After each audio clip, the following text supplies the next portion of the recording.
I'm going to start today's episode with my mom. Now, specifically, I want to start with a phone stuck to the wall of the kitchen that I grew up in, a cord that stretched, if you're really committed to it, almost to the pantry, and a handset that weighed about as much as a brick. It was the tan brown color. I can still picture it. And I used to watch my mom answer that phone. She'd pick it up, put it to her ear, and say, hello, every time. And she'd talk and laugh and sometimes go quiet and serious. And when it was over, she'd do the thing. Okay, well, I'll let you go. Talk to you later. Okay, bye-bye. And then hung up. And I watched that, not once, but like hundreds of times over a few short years, well before I ever picked up a phone myself. And when I got old enough to answer, I didn't have to think about what to do. I just said, hello. And at the end, I just said the closing thing, whatever version of it that I'd absorbed, and then I hung up. No one sat me down and taught me phone etiquette. I just had watched it modeled so many times that it just became mine. So now let me tell you about my kids. I've got two boys, Maddie and Wyatt, 13 and 12, and about as Gen Alpha as it gets. And several years ago, when they were old enough that I started handing them an actual phone to speak into, I discovered something that just completely rattled me.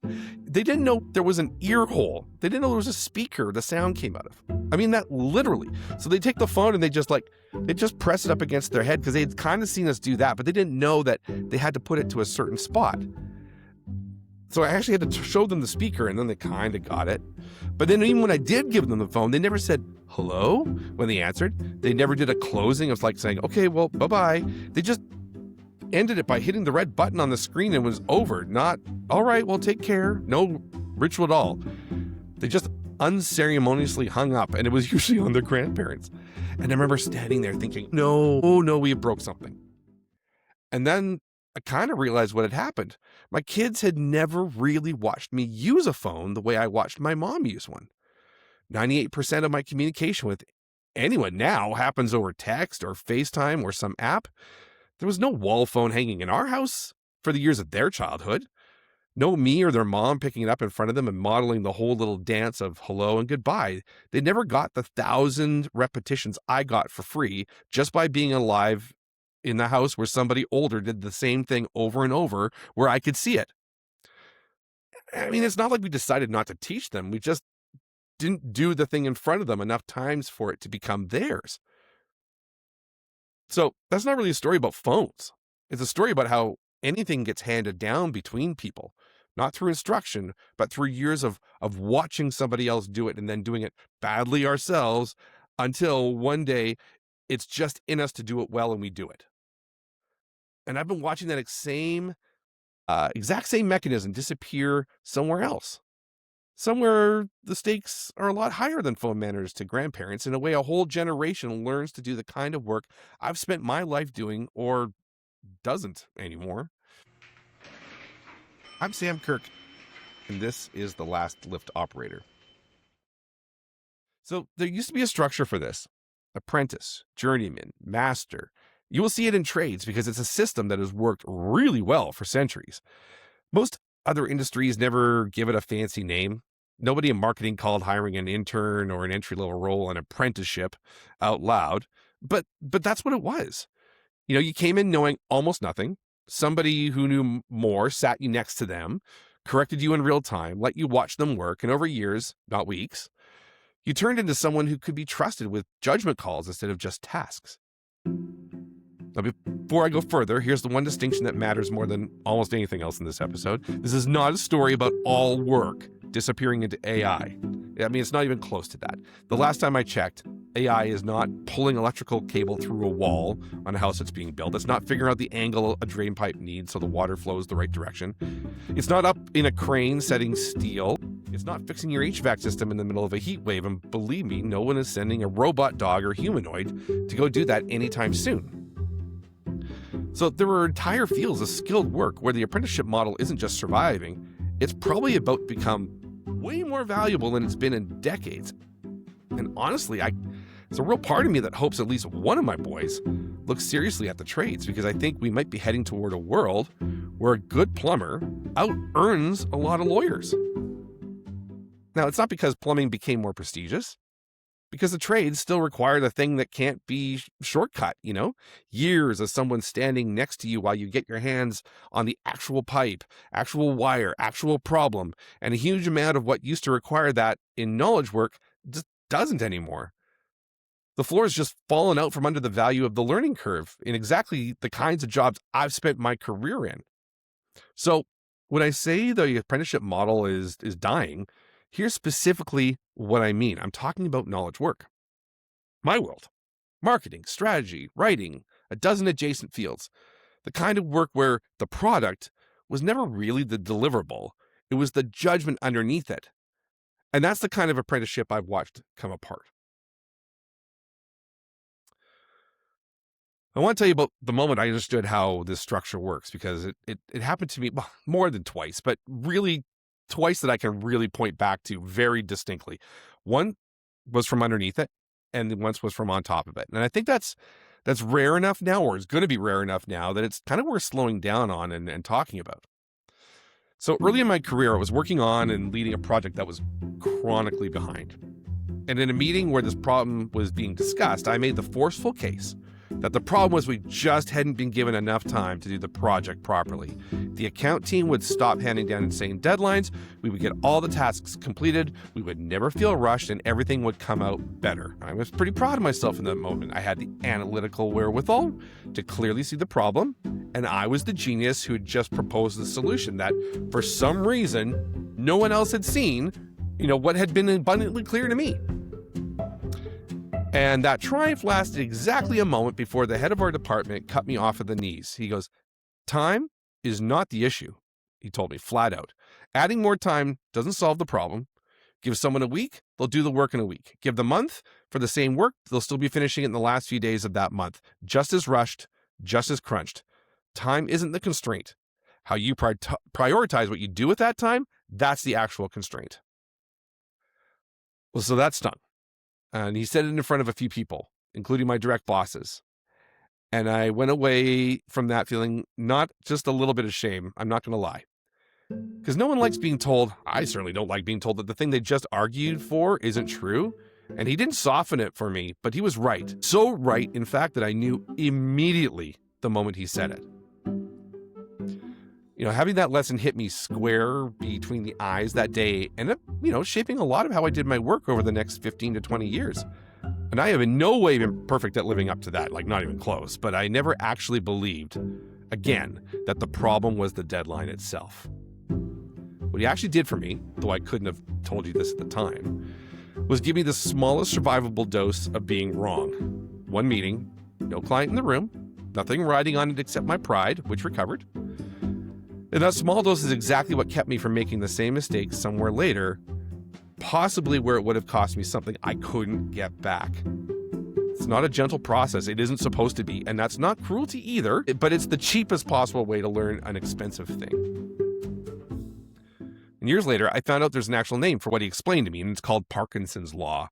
Nothing to do with Parkinson's disease, but it's the principle that work expands to fill the time available for its completion.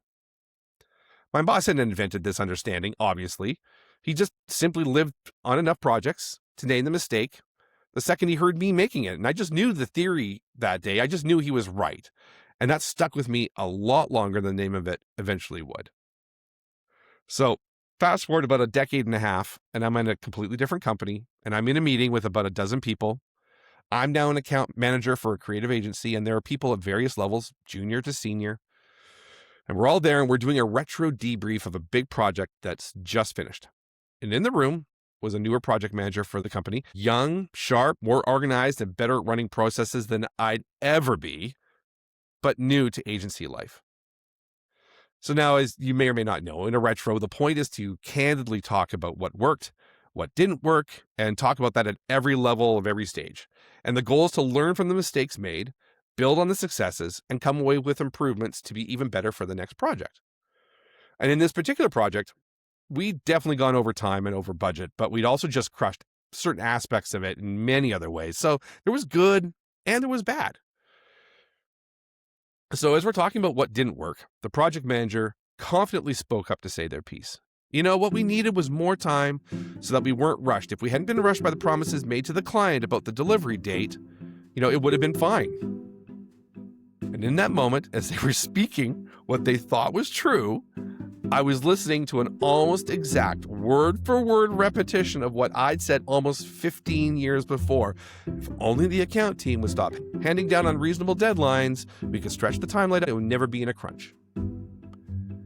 And so here I am. I heard myself in them instantly. Same blind spot, same words.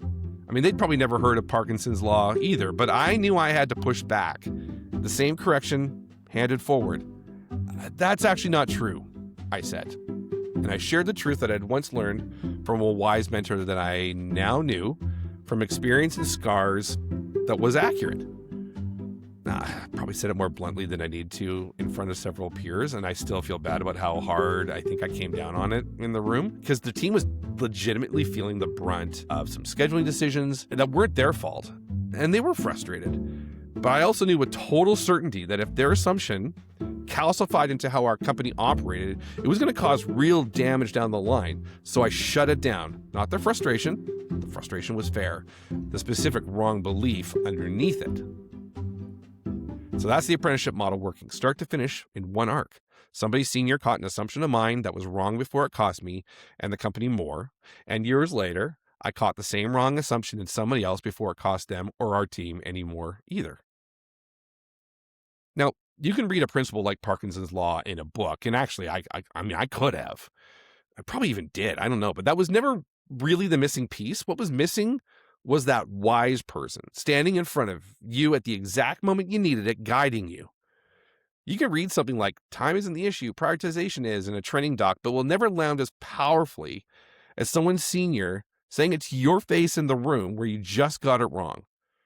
The correction has to come from a person who already has the scar tissue, delivered to a person who is about to earn their own. That loop, get corrected, carry the correction forward, eventually deliver it to the next person, is the entire mechanism. It's not information transfer. It's judgment transfer. And it only happens between two actual people in real time inside real stakes. So that wasn't the only time my own inexperience caught up with me early. I mean, here's a different one, different circumstances entirely, but I still remember exactly how it felt. I was in my mid to late 20s, brought onto a cross-national initiative, Canada and the US, people on the call from Vancouver, Toronto, and New York. It was a bit of a test, whether I could operate at a higher level than I had been operating at up until then. And I remember thinking going in, hey, we're dealing with some busy people. Let's not waste their time. Let's keep this efficient. But what I didn't do was really find out who was going to be on that call from the three offices. And partway through the call, I watched my department head 3 levels above me, someone I genuinely respected.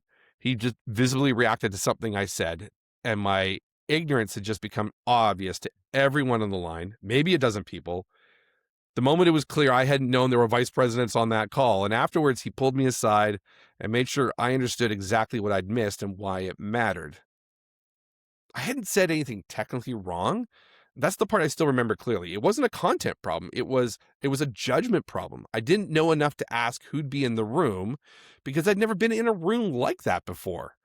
It's not a failure of intelligence. It's just what inexperience looks like from the inside. And someone senior caught it and told me so plainly so I wouldn't have to walk into the next one the same way. I mean, in some way, there probably could have been some fault on the boss's end that they didn't tell me, hey, listen, there are some vice presidents here. Be careful what you say kind of thing. Could have said that, but, fortunately it was a low risk place. I got that correction because that person was available to deliver it because mistakes happened in the room small enough and low stakes enough in the grand scheme that it became a lesson instead of a disaster. And what I actually think is disappearing for a lot of people coming up now isn't the jobs themselves necessarily. It's the low stakes rooms where mistakes like mine used to happen safely in front of someone who'd correct them.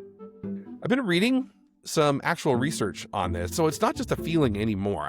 A few economists at Stanford published a study this past November tracking headcount for software developers in the ages 22 to 25, and it's not pretty.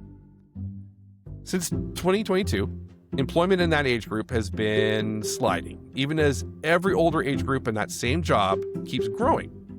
By last fall, workers that age were down close to 20% from where they'd been at their peak. And it's not just software developers. The same basic pattern shows up across the jobs that AI touches most. Now, I don't think that's some clean, single cause proof, and I'm suspicious of anyone who would tell you it is. The economy's had a lot going on the last few years, and untangling AI's fingerprint from everything else, interest rates, the post-pandemic hiring corrections, wars, political uncertainty, whatever else, it would be genuinely hard to do. But the researchers tried to control for the obvious alternatives, and the gap held up anyway. The gaps in hiring and employing junior roles was the exact shape you'd expect if the thing disappearing first is the work that used to double as training for those junior employees. And funny enough, that's the thing I actually worked out before I ever read that study, for what it's worth. You know, that you can get facts from a screen, but what you can't get from that screen is somebody who's already made your mistake, watching you make it, and telling you exactly what you missed before you go and do it somewhere again, but with higher stakes. Facts and judgment are the same thing, and judgment is the thing getting hit here. God, I am so smart, I thought, perhaps a genius. But then it turns out this big revelation wasn't my idea or even a new one. A philosopher named Michael Polanyi actually came up with this in the 1950s. It's called Codified knowledge versus tacit knowledge. Now, decades later, our Stanford economists borrowed it to talk about AI changing the workforce. So Codified, as you can imagine, is books, courses, a good teacher, real knowledge, not lesser, just the kind you can write down and hand to someone at scale. Tacit is the judgment that only comes from being in the room and seeing how that codified knowledge fares in the face of reality. They're supposed to work together. AI is very good at the first one, learning on vast stores of human knowledge, but so far it's not good at the second simply because it hasn't learned at the feet of mentors. So back to the department head and what he did for me on that call. So we're seeing this model disappear right now for young people coming up in the knowledge work sectors, not because anyone decided they don't deserve the apprenticeship. Instead, it's because the space where it used to happen, somebody senior making time to sit with a mistake, explain exactly what went wrong, and trust the person in front of them to learn from it, that space is disappearing, one task at a time, with no memo announcing it. And that space was never just a kindness to the person receiving it. It's how someone goes from being a risk you can't quite trust with a real decision to being someone a team, a client, a whole company can rely on. Take it away, and it's not just the apprentice who loses something. It's everyone who is ever going to depend on who that apprentice eventually became. Now let's talk about the side of this that I actually live inside. I had a boss once, not even in marketing, completely different field. And I remember the specific feeling of watching him work, watching how he listened, really listened to what people on his team were actually dealing with, not just what they were producing. Watching him give people chances, real ones, opportunities to try things outside their lane, to grow into something bigger than the job they'd been hired for. Now, I don't know if he did that for everyone. I know he did it for me and some others that I knew of, but I remember the moment it clicked, that this was the kind of person you'd run through a wall for because he was actively investing in who you might become, not just what you could deliver this week. And I've gotten to be that person myself more than once. So that project manager I told you about, the one who said we just needed more time and I shut it down, that was me on the other side of it, handing forward the same correction I'd taken square in the eyes 15 years before. I'd been the apprentice. I've been the journeyman. I've been the one who sat someone down and gave others the thing that had been given to me. I got the whole arc over 25 years. What's different now, I think, is that I guess I don't need to fill that role with a human being anymore. Not because the door closed on me from the outside. It's because I don't require a flesh and blood apprentice to get what I used to need a person for. I have an AI apprentice now. It takes the first draft. It takes the correction instantly. No explaining twice. No watching it try again over weeks. No multi-year bet on whether it works out. It doesn't need years. It just needs a better prompt. So the grief here isn't the one I expected when I started working this out. It's not, I never got the chance. I got the chance repeatedly, and I know exactly how good it feels to occupy that role. The grief is more specific than that. I'm one of the people who's decided I don't need to offer that role to anyone else again, because the thing standing where the apprentice used to stand doesn't need 25 years to become useful to me. It's useful today, and it's cheap. I'm not asking for sympathy here. That's not what this is. A huge part of how people my age were taught to find meaning in the second half of a career was usefulness to whoever came up after us, being the reason someone younger didn't have to learn something the hard way. I got real years of that. And what's disappearing isn't my own shot at it. It's whether that same experience gets to keep happening for anyone else on my watch, given that I'm one of the people who no longer needs a person in that role to get the work done. So I've just said the quiet part out loud. I have an AI apprentice instead of a human one. I said something adjacent to it a few episodes back too, when I admitted I hadn't hired a copywriter in about 2 years. But there's a layer underneath both of those admissions that I haven't said yet. And it's kind of uncomfortable in a different way than either of them. So when AI hands me a bad first draft, I say, no, not that. And then either I fix it or tell AI to fix it immediately. No discussion. But when it was a person, a junior writer, a junior designer, and I said, no, not that, there was usually a little friction in the room. Maybe they pushed back because maybe they thought I was wrong. And sometimes they were right that I was wrong. And I'd have to sit with that. But that took days instead of minutes, sure. But somewhere in that friction, my own judgment was getting checked too, not just theirs. But, AI doesn't do that. It doesn't advocate for its own draft to the brink of quitting. It doesn't make me defend why I think it's wrong. It just complies instantly and gives me the next version. Which means the one part of the old dynamic that used to correct me, not just the junior person themselves, is simply gone. And I didn't consciously choose to get rid of it. And that leads you and I to the question underneath that. Like, when I say, no, not that, and there's nobody left in the room to push back, am I actually right more often than I used to be? Or have I just made it a lot easier to indulge my own blind spots without anyone noticing, including me? Yeah, and I don't have a clear answer to that one. This isn't a story about individual villains, and I don't want it to sound like one.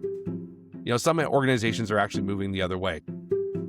I came across a piece recently about a major tech company tripling its entry-level hiring, specifically for roles AI is technically capable of doing.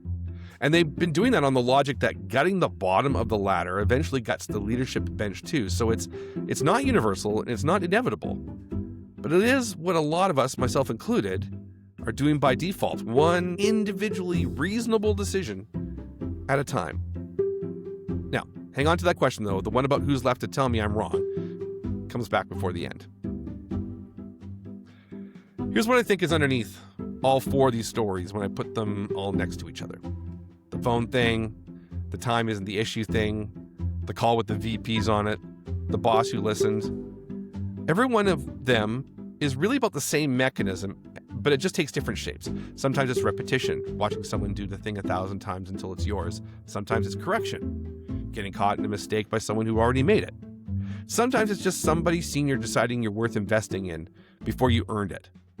But all of it depends on the same thing underneath. Two actual people in proximity across time. Take that mechanism away and something specific breaks at 3 different points at once. The 20-something doesn't get the low-stakes room where one of their mistakes becomes a lesson instead of a disaster. The 35-year-old, the one who should be receiving their last corrections and starting to give their first, never gets handed the thing that would make them worth learning from later. And the 50-something, me, got the role more than once and doesn't get to keep handing it forward. The payoff for decades of accumulated judgment just stops renewing. Right as it should be the thing that defines this stage. Because I also lose someone pushing back on me. So really, nobody in that arrangement comes out whole. And I don't think this is only happening in marketing. I think it's probably happening anywhere knowledge work has been rearranged to run through a tool instead of through a person. I'm only qualified to describe what it looks like from inside mine. But I think my generation arrived at the top of the ladder, and now we're kind of sawing it off behind us. So I don't have a fix for this.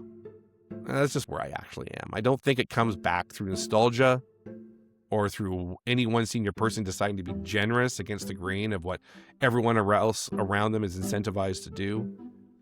The economics that used to support the structure have changed. Winding them back, that's not a plan. What I do know is that this isn't just an economic story about entry-level headcount on a budget line somewhere either. It's what I see as a slow erosion of a social structure that gave people a reason to feel like they were exactly where they should be at every single stage of working life. The 24-year-old and the 51-year-old, for completely different reasons, both needing the same ladder to still be standing. I'm still the guy figuring out what 51 looks like when there's no one coming up behind me to hand any of it to. But naming a thing accurately, I think, is worth something on its own. Right now, it's the most of what I've got. There's one more thing, and I can't get away from it. It's not comfortable. I already told you the easy version of the answer. I'm one of the people who stopped hiring. I have an AI apprentice instead of a human one. That part isn't a mystery anymore. I said it plainly a little while ago, and I meant it.